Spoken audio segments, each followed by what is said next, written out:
iba a decir, a ver si se queda siguiente, pero me demoré. Pero vuelve a intentar, a ver, pues yo calculo Ya está tiempo. grabando. Ya está grabando. Bueno. Buenas noches para todos. El día de la noche vamos a conocer lo que es el moldeamiento a través de las perspectivas del estudiante de teorías del aprendizaje. Nuestro grupo está conformado por Jorge Alejandro Serna y Alexander López.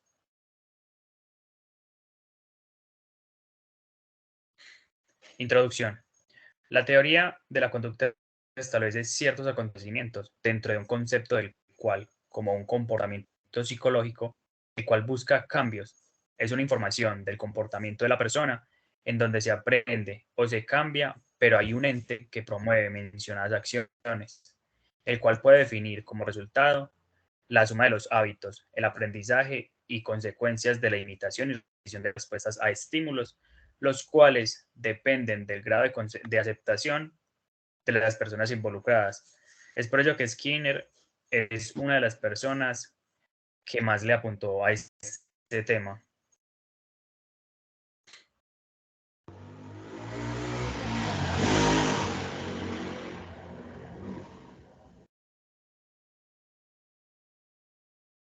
Bueno, en este caso vamos a hablar acerca del moldeamiento. Entonces decimos que el moldeamiento se entiende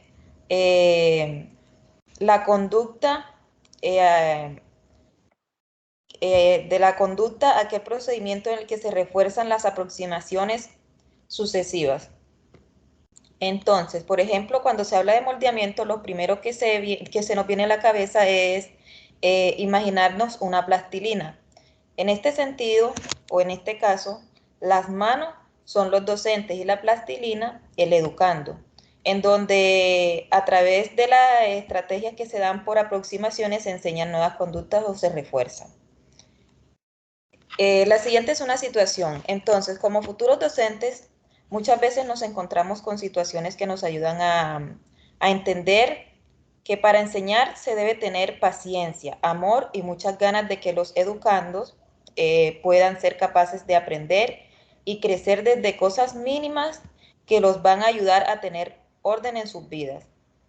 Un ejemplo de esto es el poder hacer que los niños traten de usar más el inglés, más el inglés que el español en las clases y lo utilicen desde lo más sencillo hasta lo más elaborado.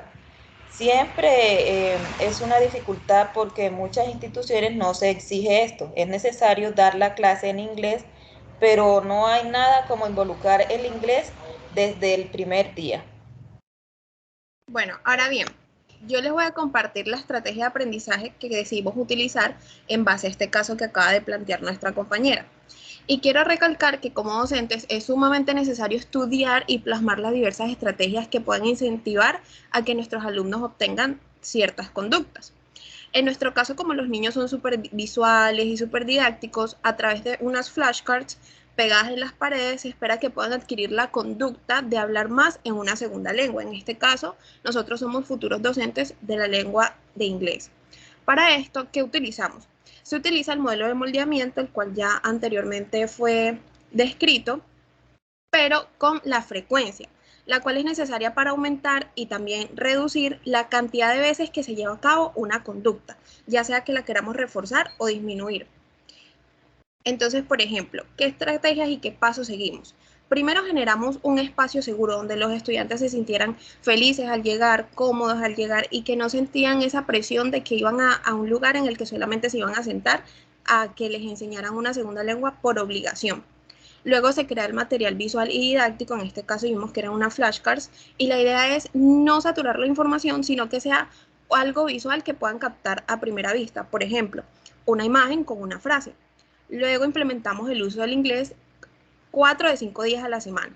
E incentivamos a decir desde la palabra más sencilla, como por ejemplo al llegar hello, o los greetings, que son los saludos, hasta una palabra más compleja o frases, como por ejemplo may I go to the bathroom, que sería puedo ir al baño.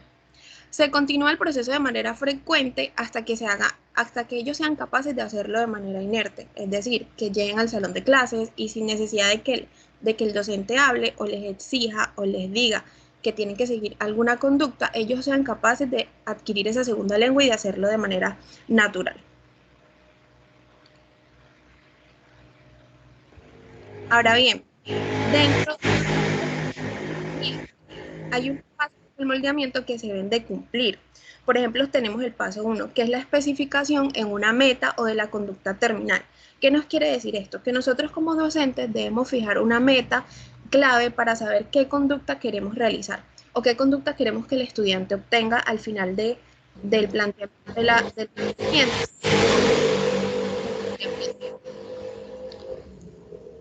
En la siguiente diapositiva, es otro de los pasos que debemos tener en cuenta en el moldeamiento, que es el establecimiento del punto de partida o línea base. Quiere decir que es necesario para calibrar la meta y para empezar la construcción de la nueva conducta, debe haber un material origen. La siguiente, por favor. La planificación de las aproximaciones sucesivas. Cuando hablamos de aproximaciones sucesivas, estamos hablando de qué tamaño tendrá cada paso que estemos realizando y cuánto tiempo nos va a ocupar. Sabemos que trabajar con niños no es sencillo, lleva de mucha paciencia, requiere de mucho esfuerzo y es por eso que debemos tratar de que sea de manera más frecuente para que las aproximaciones sean un poquito más cortas y se llegue a la conducta esperada un poco más rápido. Por eso se les dice aproximaciones sucesivas, porque pasan en un tiempo determinado que normalmente trata de ser muy reducido para que la conducta obtenida sea más fácil de adquirir en un tiempo más corto, que es lo que se quiere con los estudiantes en este caso. Siguiente, por favor. Conclusión. El conductismo es una teoría de la psicología que se centra en el comportamiento observable y medible de los humanos. En un contexto educativo, el conductismo ha sido utilizado por muchos docentes como estrategia didáctica para mejorar el aprendizaje de los alumnos. Aunque el conductismo ha tenido influencia en la educación durante muchos años, la teoría ahora se considera limitada en su capacidad para explicar las complejidades del aprendizaje humano. Ahora bien, antes de concluir, nuestro compañero les va a explicar la evaluación de los aprendizajes obtenidos.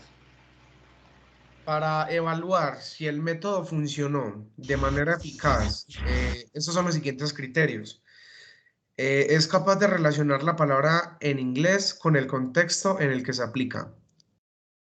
Justifica el uso del inglés a través de uso de maneras autodidacta. Indican lo que quieren a través del uso de la palabra plasmadas en las flashcards. Disminuye más de un 50% del uso del español en la clase. Aplica el idioma inglés para comunicarse con sus compañeros. Bueno, muchísimas gracias. A ustedes muchísimas gracias, compañeros.